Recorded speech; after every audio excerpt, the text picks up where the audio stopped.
31 number की गाथा स्वाध्याय में चल रही है और इसका भावार्थ चलेगा। जैसा अपन ने पहले भी चर्चा की थी, 31 नंबर की गाथा में ये बात आई थी कि ज्ञान इस प्रकार जीवन में प्रवर्तता है, और यहाँ 31 नंबर की गाथा में ये बात आई कि ये कैसे ज्ञान में वर्तित है। यही बात है ना,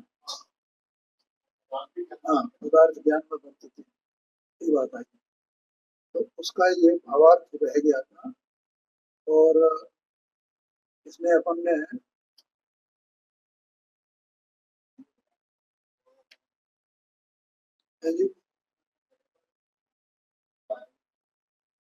ये हो तो गई थी ना, ठीक है पूरी। हाँ, भावार्थ चलेगा। देखो,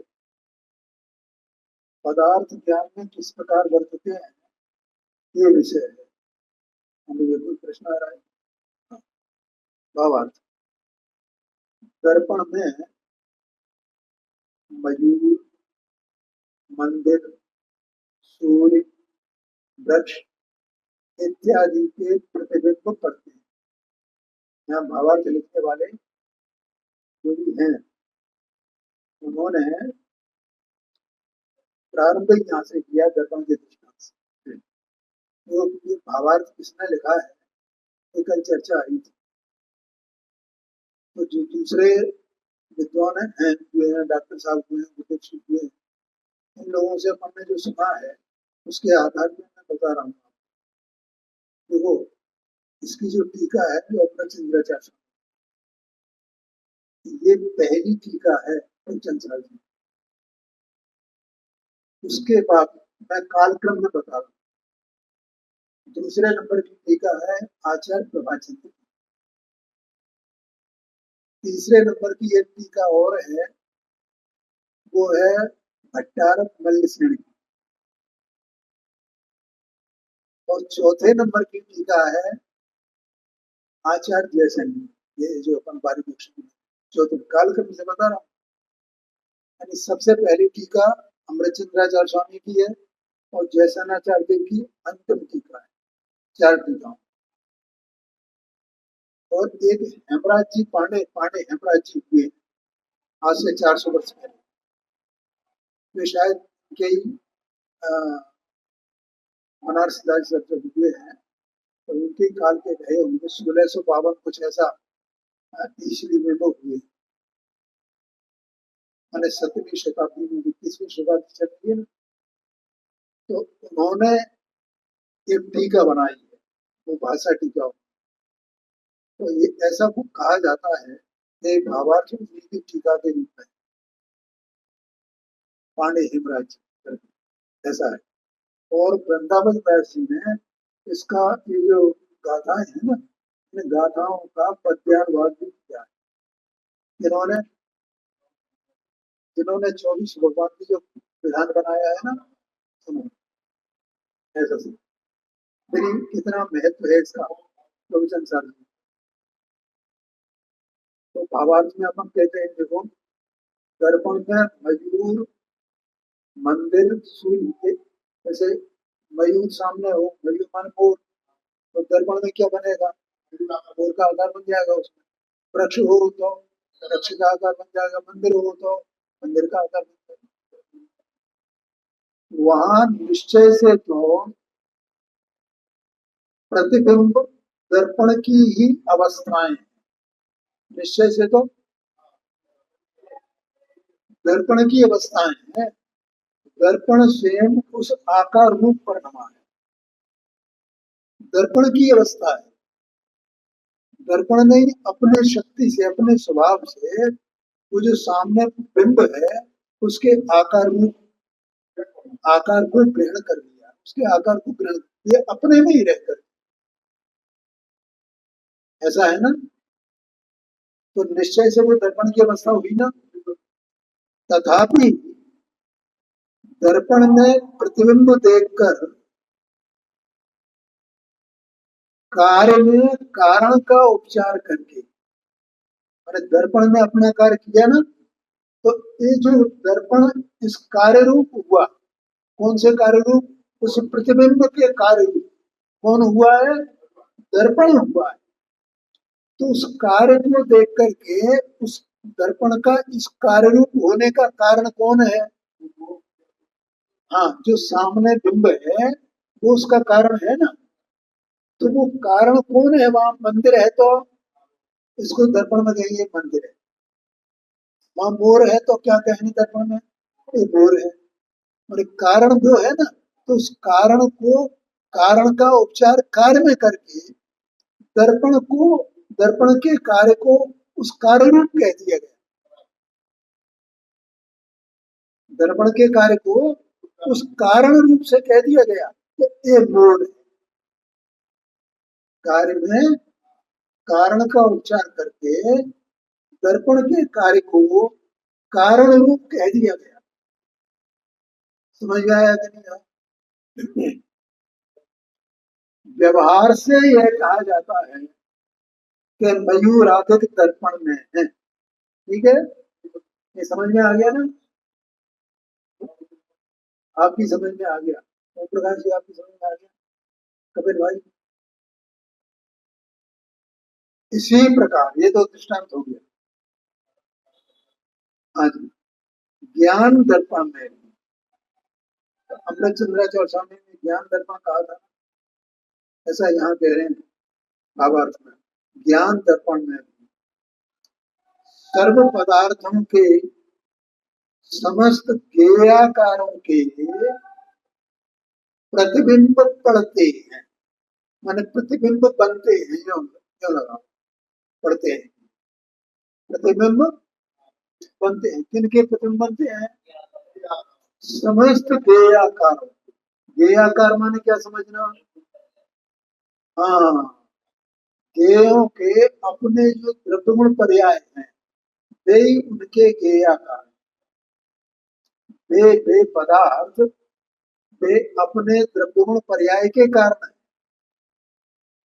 ठीक है, और वे द्रव्यगुण पर्याय ज्ञान, ज्ञान रूपी दर्पण में जो आकार ज्ञान ने ग्रहण किया है, ठीक है, तो उस ग्रहण रूप जो आकार है उसमें उसके वे द्रव्यगुण पर्याय कारण है ना। क्योंकि ज्ञान में द्रव्यगुण पर्याय वैसे ही जाने गए ना। समस्त ज्ञेयों के जो द्रव्यगुण पर्याय है, सकल द्रव्य के गुण अनंत पर्याय है। जगतराम जी ने इतना जोरदार लिखा है, वो एक ही टाइम सकल द्रव्य के गुण अनंत पर्याय जाने एक है काल, एक काल में, एक समय में। आज ऐसा जानते हैं, माने वो एक साथ प्रतिबिंबित होते हैं ज्ञान। तो यहाँ कहते हैं इसी प्रकार ज्ञान दर्पण में भी सर्व पदार्थों के समस्त ज्ञेयाकारों के गुण पड़ते हैं। अर्थात पदार्थों के ज्ञेयाकारों के निमित्त से, आगे ध्यान में कोई बात नहीं यहाँ पर, इनके इनके निमित्त से जो पदार्थों के ज्ञेयाकार हैं उनके निमित्त से ज्ञान में ज्ञान की अवस्था होती है। जैसे दर्पण में दर्पण की अवस्था होती है ना, बिंब के निमित्त से। मोर है सामने, तो इधर जो दर्पण में मोर हुआ वो दर्पण की अवस्था है ना। वैसे ज्ञान में ज्ञान की अवस्था होती है ना। ज्ञान में ज्ञान की अवस्था रूप ज्ञेयाकार होते हैं। ठीक है, वो वहां दर्पण में कहा प्रतिबिंब बनते हैं, यहाँ कहा ज्ञान उन ज्ञेयाकार तक दूसरे के जो द्रव्य पर्याय हैं उनके आकार रूप ज्ञान होता है। उसको कहा कि ज्ञान ज्ञेयाकार रूप होता है, ज्ञान ज्ञेयाकार रूप होता है। क्योंकि यदि ऐसा न हो तो ज्ञान सर्व पदार्थों को नहीं जान सके। अगर ऐसा नहीं हो तो कल भी ये चर्चा की गई बना, एकांत से ऐसा नहीं है कि आत्मा उनमें उसमें सर्वगति, दोनों तरफ से बात है।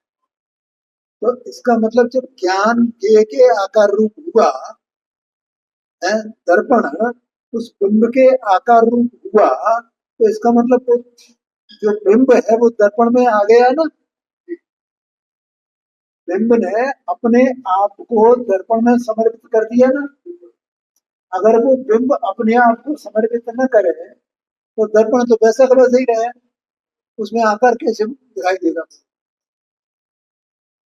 इसलिए कहा जाता है तो उस बिंब बिंब ने अपने आप को दर्पण में समर्पित कर दिया, ऐसा व्यवहार से कहा जाता है। निश्चय से नहीं किया है, निश्चय से नहीं आया है, लेकिन अपने यहाँ एकांत नहीं है, दोनों में है, निश्चय में और व्यवहार में।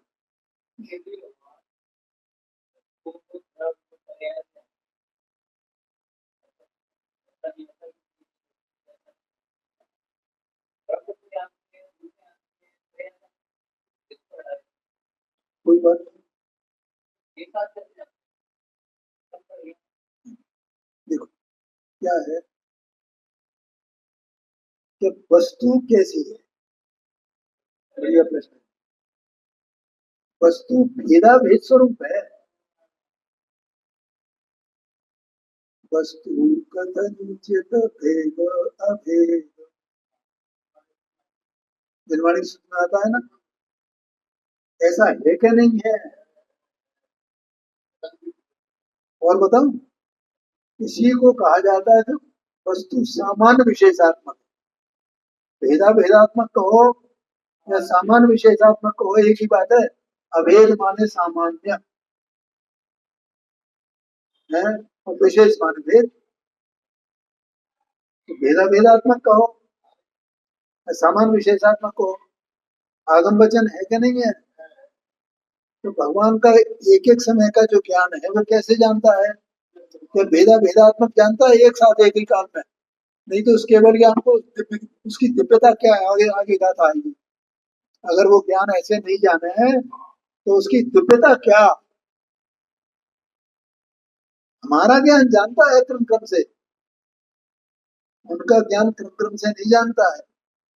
एक साथ सकल द्रव्य के, मैंने एक एक द्रव्य के द्रव्य गुण पर्याय तीनों काल के, और सकल द्रव्य के, सकल द्रव्य कितने हैं भैया, अनंत अनंत। अब अनंत अनंत के तीनों काल की पर्याय कितनी हो गई हमारे, उनको सबको केवल ज्ञान की एक समय की पर्याय। या अभी गुरुदेव जी का भैंसरी का जो केवल ज्ञान कैसा है और एक श्रुत ज्ञान कैसा है।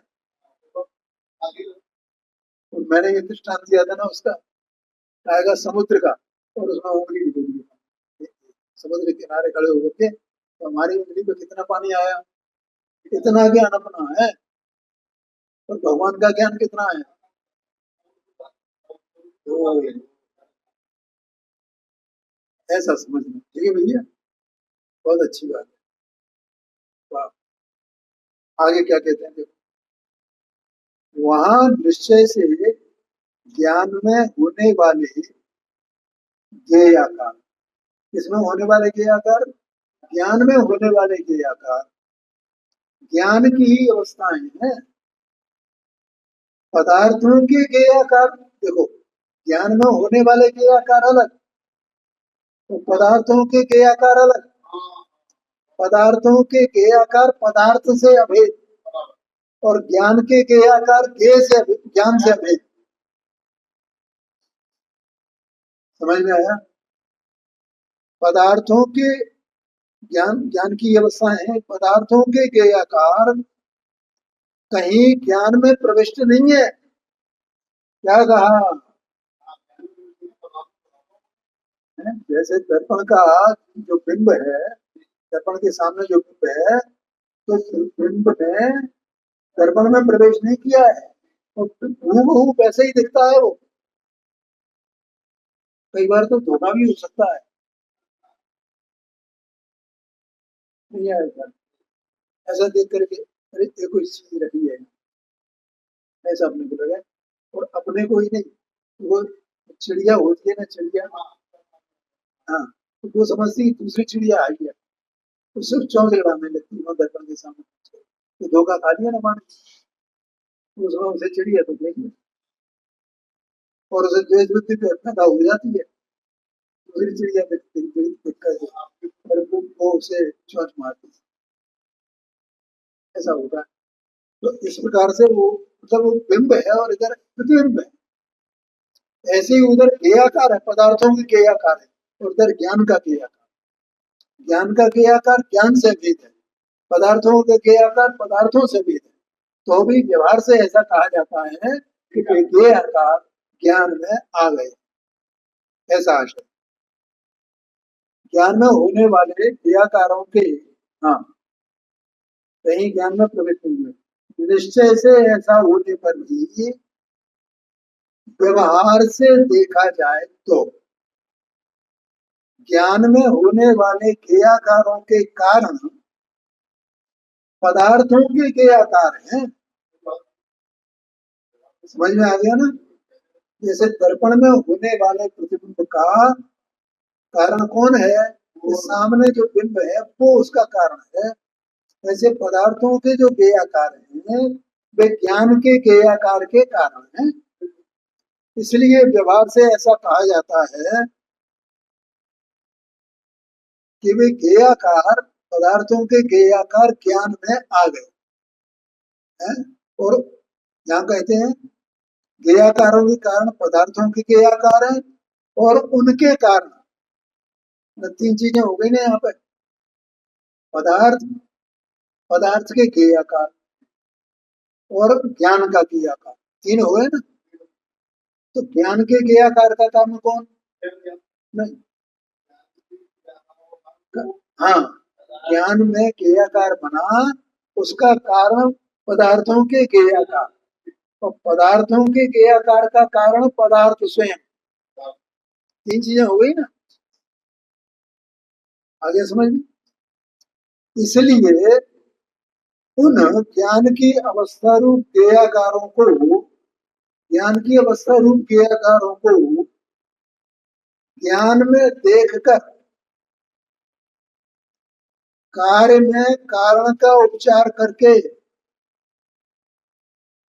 व्यवहार से ऐसा कहा जा सकता है कि पदार्थ ज्ञान में है। ऐसा कारण कारपना देख करके पदार्थ का कारण, वो पदार्थ अपने ज्ञाकार का कारण, जो पदार्थ जो भी वस्तु है वो स्वयं अपने ज्ञाकार का कारण, ठीक है। और उसका जो ज्ञाकार है वो ज्ञान में बनने वाले ज्ञाकार का कारण है। तो ऐसा व्यवहार से कारण में, वो कार्य में कारण का उपचार करके ऐसा क्यों नहीं कहा जा सकता है कि वो ज्ञाकार, वो पदार्थ ज्ञान में आ गए हैं? कहा जा सकता है व्यवहार में से, इसमें क्या है?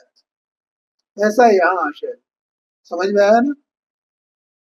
तो ये पदार्थ ज्ञान में है, ऐसा कहा जा सकता है। इस प्रकार से पदार्थ ज्ञान में कैसे प्रवृत्त होते हैं, ये बात हो गई 31 नंबर की गाथा में। और 30 नंबर की गाथा में नील मणि का दृष्टांत देकर के ज्ञान पदार्थ में किस प्रकार प्रवृत्त होता है, ये भी दृष्टांत आ गया है। इस प्रकार से दोनों बातें हो गई हैं। अगली गाथा कक्षा